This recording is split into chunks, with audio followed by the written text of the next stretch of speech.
Dehradun car हादसा मामला जिसमें जांच चल रही थी कि आखिर किन कारणों के चलते कार हादसा हुआ ओएनजीसी चौक पर और जिसमें 6 युवक युवतियों की जान चली गई।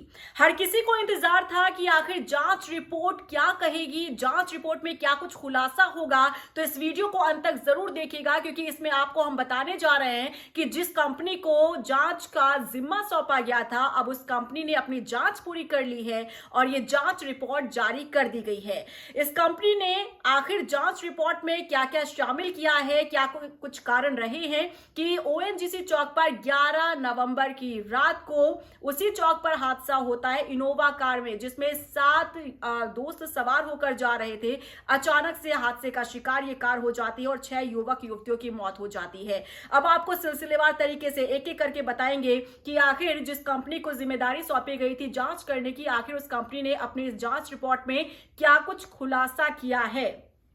आपको बता दें कि जेपीआरआई नाम की एजेंसी जो कि बेंगलोर की एक कंपनी है, जिसे जिम्मा दिया गया था, जिम्मेदारी दी गई थी कि इस पूरे हादसे का कारण समझने की कोशिश करें और जानने की कोशिश करें कि आखिर किन कारणों के चलते इनोवा कार हादसे का शिकार उस रात हुई थी। तो आपको बता दें कि इस कंपनी ने अपनी जांच रिपोर्ट में पहला जो कारण, जो मुख्य कारण माना है, वो ओवर स्पीड को माना है। जी हाँ, जैसा कि पहले से अंदेशा लगाया जा रहा था कि उस रात इनोवा कार हादसे का शिकार इसलिए हुई होगी क्योंकि वो ओवर स्पीड में चल रही थी। तो लोगों का अंदेशा बिल्कुल सटीक बैठा है क्योंकि जेपीआरआई की जो कंपनी है, जो एजेंसी है, उसने भी अपनी जांच रिपोर्ट में इसे शामिल किया है। यहां तक कि मुख्य कारण ओवर स्पीड को ही माना है। 150 किलोमीटर स्पीड से इनोवा कार रफ्तार भर रही थी और यह मुख्य कारण माना गया है कि उस रात यह कार हादसे का शिकार हो जाती है।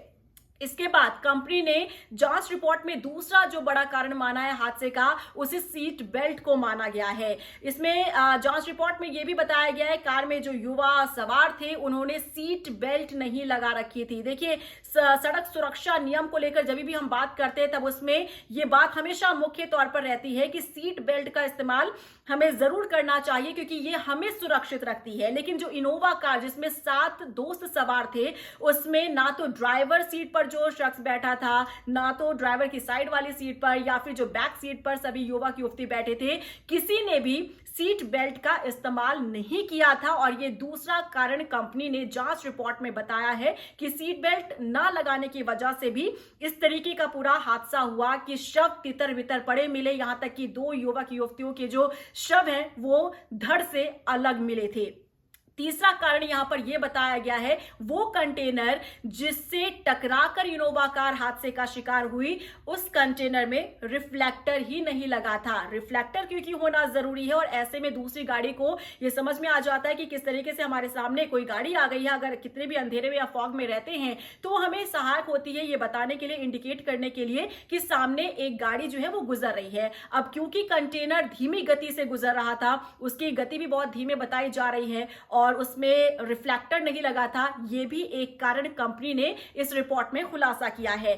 चौथा कारण अब बात कर लेते हैं। चौथा कारण जो कंपनी की तरफ से खुलासा किया गया है वो ये कि ओएनजीसी चौक जहां पर यह पूरा हादसा हुआ, वहां पर स्पीड ब्रेकर ही नहीं था। जी हां, स्पीड ब्रेकर नहीं था, जिसकी वजह से इनोवा कार हादसे का शिकार हो जाती है। आपको याद होगा 11 नवंबर की वो देर रात जब किस तरीके से 7 दोस्त नई गाड़ी का जश्न मना रहे थे और पहले उन्होंने एक दोस्त के घर पर पार्टी की, सिदेश के घर पर ही पार्टी की गई थी। वो सिदेश जो कि 7वां दोस्त, जो अभी भी जिंदगी और मौत के बीच जूझ रहा है, अस्पताल में उसका इलाज चल रहा है और डॉक्टर्स की निगरानी में सिदेश को रखा गया है। हालांकि माना यह जा रहा है कि सिदेश जो है वो ठीक हो रहा है, धीरे धीरे वो इशारों से बातचीत कर पा रहा है, लेकिन फिलहाल अभी तक पूरी तरह से वो स्वस्थ नहीं हो पाया है।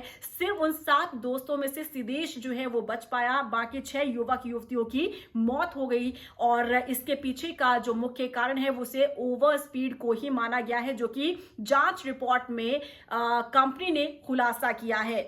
इसी के साथ साथ आप जब इस पूरे हादसे को अगर दोबारा से रिकॉल करेंगे तो यकीनन वो तस्वीरें आपकी आंखों के सामने आ जाएंगी, जब किस तरह से इन सभी युवक युवतियों के जो शव हैं वो सड़कों पर तितर बितर पड़े हुए थे। कहीं पर शूज, कहीं पर कपड़े, कहीं पर सिर जो है वो धड़ से अलग हो गया था। यहां तक कि आपको ये भी बता दें कि देहरादून के एसएसपी अजय सिंह ने जब ये तस्वीरें देखी थी तब उन्होंने भी ये कहा था कि मैं पूरी रात भर नहीं सो पाया, क्योंकि ये पहला दृश्य ऐसा, मैंने पहला हादसा अपनी लाइफ में ऐसा देखा था जिसने मुझे झकझोर कर रख दिया, जिसने मुझे रात को सोने तक नहीं दिया। सोशल मीडिया पर भी ये वीडियोस काफी ज्यादा वायरल हो रहे थे, तरह तरह की बातें हो रही थी, युवक युवतियों के लाइफस्टाइल को लेकर भी कई कमेंट्स किए जा रहे थे।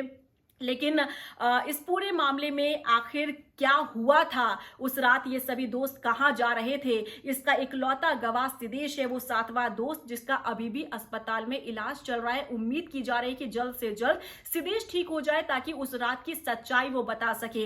ये जरूर माना जा रहा है कि ये सभी दोस्तों ने ड्रिंक कर रखी थी, क्योंकि वो नई गाड़ी की पार्टी थी, दोस्त ने नई गाड़ी खरीदी थी और उसकी पार्टी ड्यू थी और ऐसे में उसने सभी दोस्तों को साथ में लिया। इनोवा ये कार थी जो कि हाईटेक कार थी और टॉप मॉडल ये कार थी। यहां तक कि इनोवा की जो टेक्निकल टीम है ना, उसने भी जांच की और उसने भी ये पाया कि कार जो है वो ओवर स्पीड में चल रही थी और ओवर स्पीड ने इन सभी दोस्तों की जान ले ली। इसीलिए समय समय पर यह कहा जाता है कि आप अपने गाड़ी पर जो कंट्रोल है उसे आप नियंत्रित करके रखें, क्योंकि ओवर स्पीड में जब आप कार चलाते हैं वो आपके नियंत्रण से बाहर चली जाती है और ऐसे में आप उस पर कंट्रोल खो बैठते हैं और हादसे होने के चांसेस बढ़ जाते हैं।